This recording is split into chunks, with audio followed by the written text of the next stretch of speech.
Assalamualaikum dan salam sejahtera diucapkan kepada Tuan Guru Besar, guru-guru dan rakan sekalian. Tajuk cerita saya pada hari ini ialah Kasih Sayang Sejati. Kawan-kawan, ceritanya begini. Kring, loceng sekolah kebangsaan Sri Cahaya telah berbunyi menandakan waktu persekolahan waktu pagi telah bermula. Dari kejauhan, kelihatan seorang murid sedang berlari sekat hati menuju ke pagar sekolahnya. Budak lelaki itu telah ditahan oleh guru disiplin sekolah itu.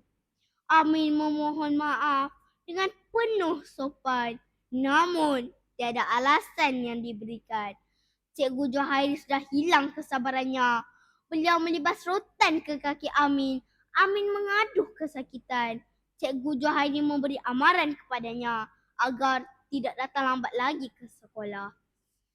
Amin sebenarnya tinggal dalam sebuah keluarga yang miskin. Amin baru tahun 3, manakala adik perempuannya yang bernama Alia tahun 1. Ayah mereka sudah lama meninggal dunia, manakala ibu mereka hanya mengambil upah membuat kuih setiap pagi. Wang yang diperoleh ibu mereka cukup-cukup untuk keperluan harian mereka. Pada suatu hari, Amin teringatkan adiknya yang telah beberapa hari tidak pergi ke sekolah. Amin bertanya adiknya sebab dia tidak pergi ke sekolah. Sedangkan adiknya sihat sahaja. Adiknya berterus terang dengan Amin yang kasutnya telah koyak dan tidak dapat digunakan lagi. Kawan-kawannya juga selalu mengejek kasut yang buruk. Amin berasa sangat sedih. Tetapi apakan daya?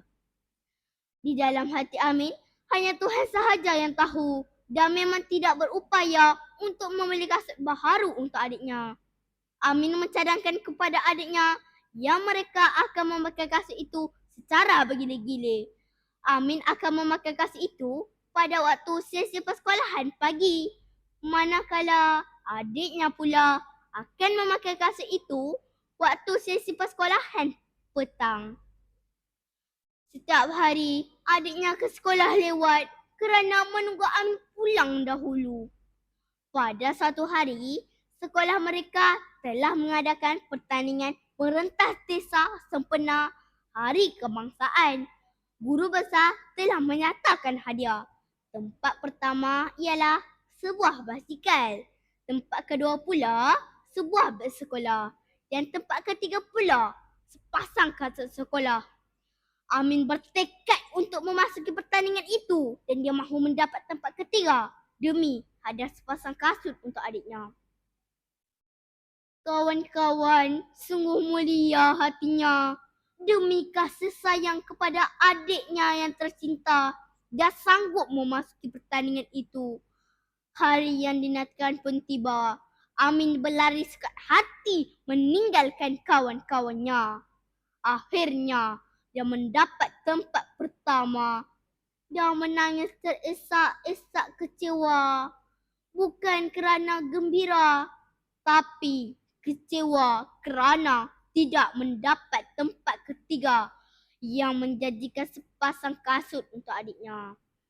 Kisah sedih ini sampai ke pengetahuan kawan-kawannya iaitu Mutu dan Asing. Mutu dan Asing memberitahu ibu mereka. Ibu Asing dan ibu Mutu telah berkongsi duit untuk membeli kasut kepada adik Amin. Sejak hari itu, Cikgu Johairi juga telah mengetahui kisah sebenar Amin dan adiknya. Perkara yang paling menggembirakan hati Amin dan adiknya ialah Cikgu Johairi menghadapi Amin sepasang kasut dan sepasang kasut lagi diberikan kepada adiknya. Kawan-kawan, begitulah cerita Amin dan adiknya. Kerana sepasang kasut seorang abang sanggup berkorban untuk adiknya. Kerana sepasang kasut seorang abang sanggup dihukum oleh gurunya. Dan kerana sepasang kasut seorang abang sanggup memasuki pertandingan semata-mata untuk mendapat tempat ketiga. Kawan-kawan, semoga cerita ini menjadi pengajaran kepada kita semua. Pengajaran daripada cerita ini ialah kita mestilah mempunyai sikap kasih sayang antara adik-beradik. Selain itu, kita juga mestilah rajin belajar dan rajin datang ke sekolah walaupun ada masalah. Akhir sekali, kita haruslah tabah dan sabar dengan ujian hidup ini. Saya akhiri cerita saya dengan serangkap puisi. Hari ini kita mendongak ke langit. Kita mengharapkan matahari selalu menyimbahi bumi. Tetapi Tuhan menurunkan hujan. Kita bersedih dan tertanya-tanya, di manakah matahari? Rupa-rupanya Tuhan telah memberikan kita pelangi dan hujan membasahi bumi. Janganlah kita berputus asa, usaha dan terus berusaha. Pasti kejayaan milik kita. Sekian, terima kasih.